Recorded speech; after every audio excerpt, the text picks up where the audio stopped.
ఉంటామని చెప్పిన ఏకైక సందర్భం నిన్నటి రోజు అధ్యక్ష. ఒక మాటలో చెప్పాలంటే అది ఒక చీకటి రోజు అన్న అభిప్రాయం.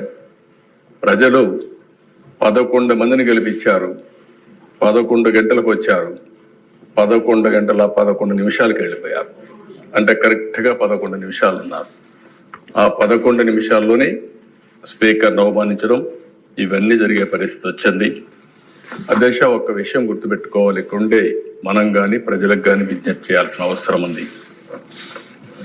వివిధ రాజకీయ పార్టీలు ఉంటాయి, హామీలు ఇస్తాం, హామీలు ఇచ్చిన తర్వాత ప్రజలు ఎన్నుకుంటారు, ప్రజలు ఎన్నుకుంటే లోపలికి వస్తాం.